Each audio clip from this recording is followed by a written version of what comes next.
And Georgiana, thank you for being here at the Natisal, interview. We're interviewing, language access champions like yourself. I am Felix. I'm going to interview you today, and I'm a Natisal Resource Development Coordinator. And I know that we talked before, and you are an ASL teacher and interpreter. But we're going to talk a little bit more about yourself. It's something that really caught my attention is that you grew up as a CODA. So let's start off, Georgiana. Oh, it's my pleasure to be here, and it's my pleasure to do what I do. Thank you for recognizing that my work is unique.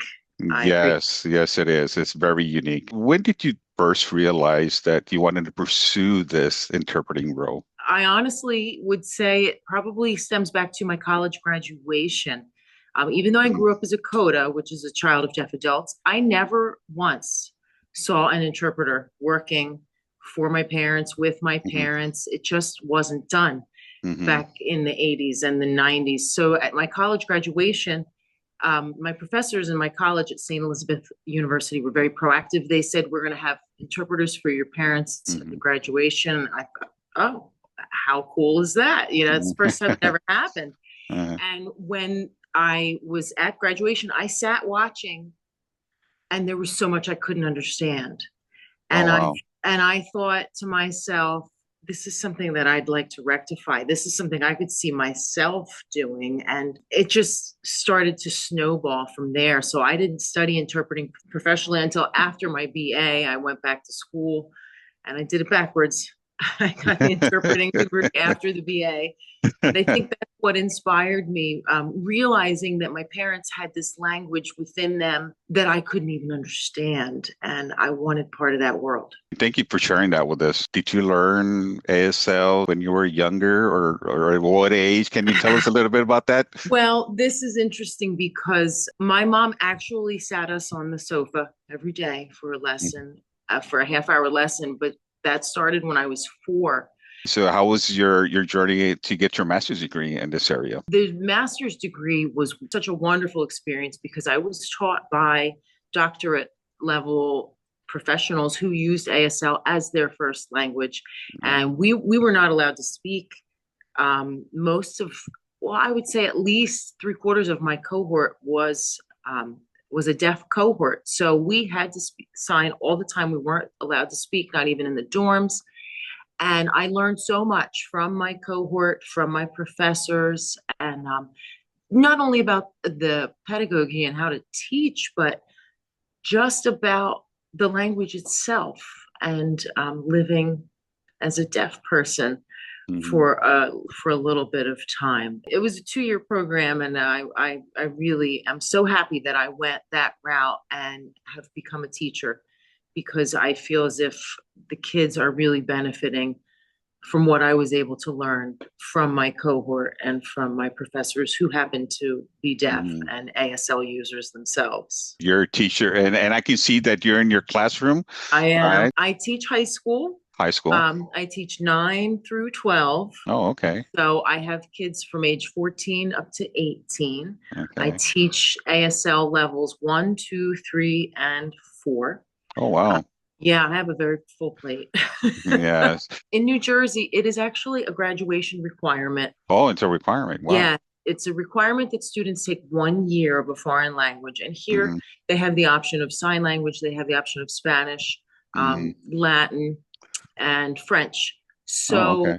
they need to take 1 year in order to graduate in the state of New Jersey. But a lot of kids do take two because they want to get a little bit extra exposure to it. And colleges look favorably upon 2 years for admissions requirements. So a lot of kids who want to go to college will take 2 years. I think because I've used sign language as my foundational language, since it was probably my first language, it's Hmm. given me some instincts with the language that I don't see coming from other people who picked it up later in life. It's also given me insight into the culture and how linguistically oppressed deaf people really are.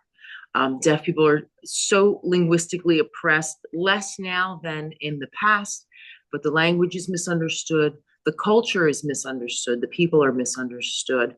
And I feel like I can bring that to the table as an interpreter and hopefully level the playing field a little bit. And it's also in my personal life because I've used, since I became fluent after the interpreting program, I've used ASL personally. And I think that using ASL in your personal life makes you a better interpreter because you have to talk about and express things that you might not normally interpret.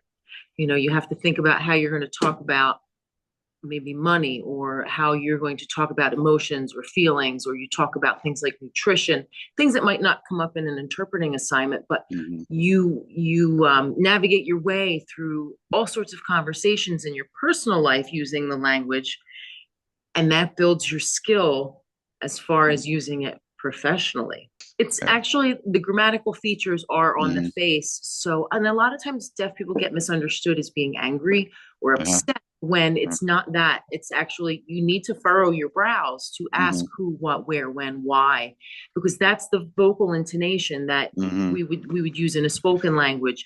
If you see the eyebrows raise, that's a yes or a no question. It's an information seeking question. And, you know, sometimes you might misunderstand and think a deaf person's surprised or, you know, Mhm. incredulous when actually they're asking a question that requires a simple yes or no. Yeah. The grammar needs to be visual, it needs to be on the face. It requires 100% of your attention in order Yeah. to take in a sign language message. And you have to keep your signing space somewhat organized. You have to Mhm. use it mindfully. But I do have students in ASL 1 because I don't speak to them. And on the first day, it's interesting just to hear their comments. So, like, I think I understand. Can she talk? Is she going to talk? They're all speaking under their breath because they're not sure what to expect or who I Yeah. am or, you know, what I expect of them.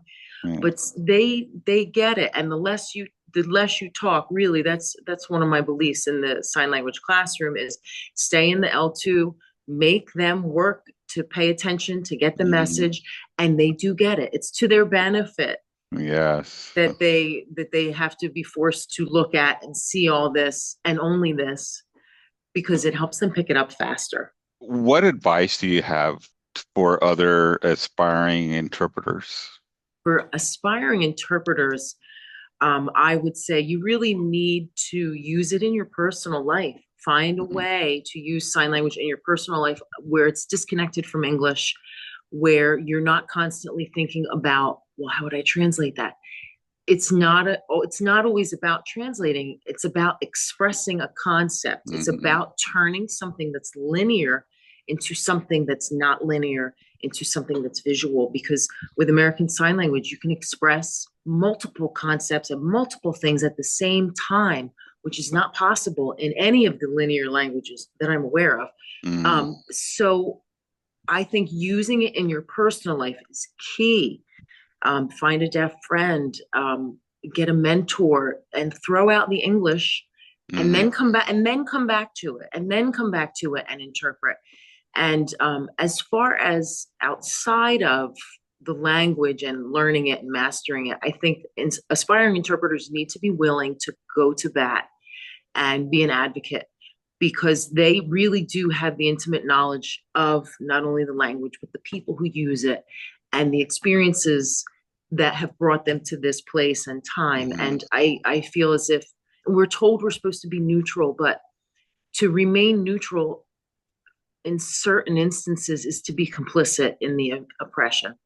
And the language oppression is only something that the people who have knowledge of the language can help fix. So I think being willing to advocate, if that Mhm. means stepping aside and being just an advocate and keeping that role separate and, you know, advocating for certain folks and then telling those folks, okay, but now I can't be your interpreter because I can't cross this line, then do that. There's a gray area for sign language interpreters. We want to thank you. Natiso family wants to thank you so much. So before we exit out, would you say adios or goodbye in sign language? Adios. Thank you very much. Bye bye. Take care.